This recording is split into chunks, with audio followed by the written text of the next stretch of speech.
Et si demain, les voitures, les avions ou même les bateaux ne fonctionnaient plus avec du carburant et ne rejetaient non plus du CO2, mais de la vapeur d'eau, et tout cela grâce à un élément chimique et une technologie, l'hydrogène. L'objectif, réduire la pollution pour répondre à l'urgence climatique. Dès 1875, Jules Verne imaginait brièvement, à travers son roman L'île mystérieuse et l'un de ses personnages, l'idée selon laquelle l'eau sera un jour utilisée comme combustible.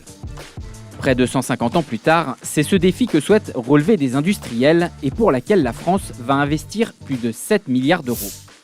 De quoi se demander, l'hydrogène est-il une énergie révolutionnaire ? Sur le tableau périodique des éléments, l'hydrogène se trouve ici, en haut à gauche. Et il est ce que l'on appelle un vecteur énergétique. Autrement dit, un moyen de transporter l'énergie d'un point A vers un point B.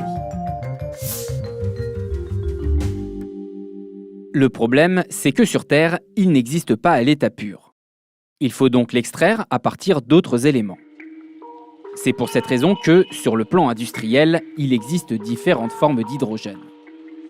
Il y a l'hydrogène gris, issu des énergies fossiles, des hydrocarbures, du charbon ou du gaz naturel. Dans le cas du gaz, par exemple, il est converti via un procédé de reformage à la vapeur d'eau. Bref, la production d'hydrogène gris est polluante, émettrice de CO2, mais répandue pour le raffinage pétrolier ou la production d'ammoniac et d'engrais. Il y a ensuite l'hydrogène bleu, avec le même procédé, mais en captant et stockant le CO2. Et enfin, il y a l'hydrogène vert, produit à partir d'énergies renouvelables et donc considéré comme propre. Le souci, c'est que 95% de l'hydrogène est actuellement produit à partir d'énergies fossiles polluantes. Vous l'avez compris, face à l'urgence climatique, le nouvel enjeu, c'est l'hydrogène vert. Pour le produire, on recourt non pas aux hydrocarbures, mais aussi surprenant cela puisse être, à de l'eau. Car la molécule de l'eau, H2O, est composée d'hydrogène H et d'oxygène O. Pour ne récupérer que l'hydrogène, on va alors recourir à ce que l'on appelle une électrolyse. Résumé grossièrement, un courant électrique va être injecté dans l'eau, provoquant une dissociation des atomes entre l'oxygène et les deux atomes d'hydrogène. C'est le dihydrogène, celui qui va être récupéré. Mais concrètement, pourquoi parle-t-on alors d'une potentielle révolution ? Sur le papier, la réponse est simple. C'est que l'hydrogène pourrait répondre à l'une des grandes difficultés des énergies renouvelables, le stockage de l'énergie. Contrairement à une centrale nucléaire qui produit de l'électricité de façon continue et planifiée, la production des énergies renouvelables est variante. L'éolien a besoin de vent et le photovoltaïque de soleil. Résultat, en cas de météo défavorable, la production électrique peut être insuffisante. A l'inverse, en cas de météo favorable, ces technologies peuvent produire davantage d'énergie qu'on en consomme. Problème, à grande échelle, ce surplus d'électricité est difficile à stocker dans des batteries, car malgré des progrès, leur densité énergétique est encore relativement faible. C'est là qu'intervient l'hydrogène. L'idée est de récupérer ce surplus d'électricité, produit à partir d'éoliennes ou de panneaux solaires, pour alimenter en électricité un électrolyseur qui, à partir de l'eau, va produire de l'hydrogène par le procédé d'électrolyse détaillé un peu plus tôt. Et cet hydrogène, on va le stocker pour plus tard. Cet hydrogène est donc qualifié de vert dès lors qu'il est fabriqué à partir d'eau et que l'électricité qui alimente l'électrolyseur est une énergie décarbonée. L'hydrogène pourrait donc booster le déploiement des énergies renouvelables. Dès lors, comment réutiliser plus tard l'hydrogène sous forme d'électricité ? C'est à ce moment-là qu'intervient la pile à combustible, qui, justement, utilise l'hydrogène comme combustible afin de le transformer en électricité au moment voulu. Et cette pile ne rejette que de la vapeur d'eau. L'hydrogène est perçu effectivement comme une option tout à fait intéressante à considérer pour décarboner notre industrie, pour décarboner nos transports. En France, Le transport et l'industrie sont responsables de quasiment la moitié de nos émissions de CO2. Donc, si on veut vraiment décarboner notre fonctionnement en France, eh bien, il faut s'attaquer à ces segments-là de l'activité industrielle qui sont pas si faciles que ça à décarboner autrement. Et donc, l'hydrogène fournit là un vecteur tout à fait intéressant pour atteindre ces objectifs de lutte contre le changement climatique. Si l'on s'intéresse uniquement au transport, par exemple, peut-on réellement avancer à l'hydrogène? Sur le plan technique, ça fonctionne déjà. Une poignée de constructeurs automobiles commercialisent quelques voitures à hydrogène. En moyenne, 1 kg d'hydrogène permet d'effectuer une centaine de kilomètres, même si cela varie selon les modèles. L'hydrogène embarqué est transformé en électricité via une pile à combustible intégrée dans le véhicule, permettant ainsi de rouler avec des autonomies affichées allant parfois jusqu'à plus de 600 km. Le groupe Daimler a même présenté un concept de camion à hydrogène Mercedes avec un objectif de 1000 km d'autonomie. Dans le ferroviaire, Alstom a développé un train à hydrogène qui ne rejette que de la vapeur d'eau. Après une expérimentation jugée concluante en Allemagne, le groupe a reçu des commandes pour une quarantaine de trains avec une mise en service prévue à partir de 2022. L'Autriche s'y intéresse aussi, dans l'espoir de remplacer des trains au diesel. Dans l'aéronautique, le gouvernement français a fixé l'objectif d'un avion à hydrogène dès 2035. Jusqu'à 1,5 milliard d'euros vont être débloqués pour la recherche et développement d'ici 2022 et d'autres financements doivent suivre. Airbus a présenté un projet d'avion zéro émission et son président affirmait dans une interview qu'il était possible de relever ce défi. L'objectif de 2035 pour un avion zéro émission est parfaitement réaliste. Nous suivons plusieurs pistes technologiques en parallèle, parmi lesquelles des solutions utilisant l'hydrogène jusqu'à la pile à combustible pour les appareils de petite taille.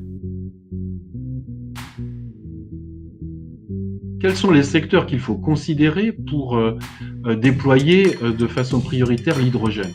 Ce sont les secteurs qui sont les plus compliqués déjà à décarboner par d'autres moyens.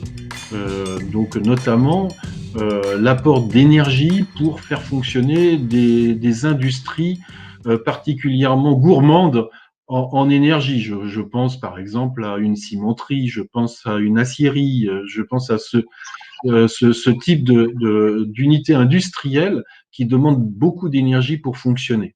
Je pense aussi à la décarbonation qu'on peut avoir sur des unités de raffinage, par exemple, dont la production d'hydrogène émet beaucoup de CO2.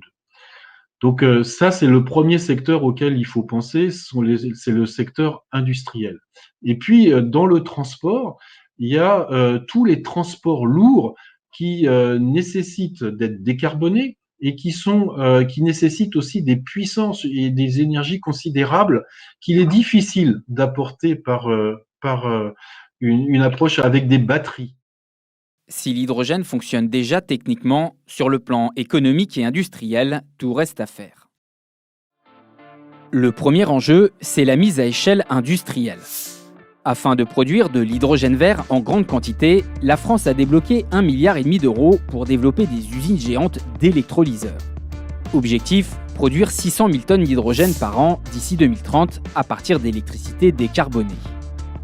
Et en Allemagne, Angela Merkel a annoncé en 2020 un plan de 9 milliards d'euros d'investissement dans l'hydrogène, avec pour ambition le développement de technologies et la production à terme de plusieurs gigawatts d'hydrogène à partir d'énergies renouvelables. Aujourd'hui, il y a des questions d'échelle. Pour utiliser de l'hydrogène décarboné dans le secteur industriel, il faut des tailles d'électrolyseurs très importantes, de plusieurs centaines de mégawatts, voire du gigawatt. Pour mémoire, un gigawatt, c'est la taille quasiment d'un réacteur nucléaire. Donc, on est sur des quantités, des dimensions d'électrolyseurs qui sont importantes. Aujourd'hui, on n'y est pas dans les technologies actuelles. Il faut aussi déployer la production d'électricité qui sera nécessaire pour alimenter cet hydrogène électrolytique, à partir de l'électrolyse. L'un des autres défis réside dans la pile à combustible. Volumineuse et chère à fabriquer, les industriels travaillent à la rendre plus accessible, notamment pour faire baisser les prix des voitures à hydrogène, susceptibles d'être un frein à l'achat. Malgré tout, l'engouement semble de mise chez les industriels. Dans le secteur automobile, par exemple, Michelin et l'équipementier automobile Faurecia ont créé en 2019 une coentreprise dans l'hydrogène avec 140 millions d'euros d'investissement au démarrage pour développer des piles à combustible nouvelle génération et démarrer la production en série. Les deux entreprises se fixent pour objectif de détenir 25% du marché mondial de la mobilité à hydrogène d'ici 2030. Enfin, si l'on sait stocker sans problème l'hydrogène, ce dernier est un gaz 11 fois plus léger que l'air que nous respirons et requiert donc de grands volumes pour le stocker. Pour pallier ce défi, plusieurs techniques existent pour augmenter sa densité. Autre enjeu, le réseau. Il s'agit de développer les stations à hydrogène sur le territoire pour recharger les voitures et rassurer les consommateurs. Cela nécessite une concertation européenne pour rouler sur tout le continent et voir comment la filière supportera les coûts de déploiement et de fonctionnement le temps que la flotte de véhicules en circulation soit suffisamment élevée pour que ces stations puissent atteindre l'équilibre financier. Il y a du développement des infrastructures de transport pour pouvoir acheminer l'hydrogène sur les lieux où on veut pouvoir l'utiliser, que ce soit pour alimenter une industrie ou ce soit pour pouvoir alimenter une station-service, par exemple. Aujourd'hui, les compagnies pétrolières s'intéressent beaucoup à l'hydrogène. Ce sont des grands acteurs industriels qui ont l'habitude de monter des projets industriels de grande taille, qui ont l'habitude d'être confrontés à du développement d'infrastructures. Alors l'intérêt aussi des compagnies pétrolières, c'est de diversifier leur portefeuille de technologies, parce que ces compagnies pétrolières, elles sont en train d'évoluer complètement dans leur approche énergétique. Elles deviennent multi-énergie et nécessairement elles s'intéressent à l'hydrogène. Un des derniers enjeux, c'est le prix. La combustion de 1 kg d'hydrogène libère près de 3 fois plus d'énergie que 1 kg d'essence. Mais les coûts de production de cet hydrogène varient. À 5 € le kilo, l'hydrogène vert est en 2020 encore 3 fois plus cher à produire que l'hydrogène gris polluant, selon la Commission européenne. Les industriels travaillent donc à réduire cet écart d'ici 2030, notamment en faisant chuter le prix de l'électricité renouvelable. En complément, certains estiment qu'il faudra davantage taxer le carbone. Selon un groupement d'industriels, il faudrait 70 milliards de dollars d'investissement dans l'hydrogène. Un chiffre qui peut sembler important, mais qui représente moins de 5% des dépenses énergétiques mondiales chaque année. De quoi faire dire à certains que la réussite de l'hydrogène est surtout une question de volonté.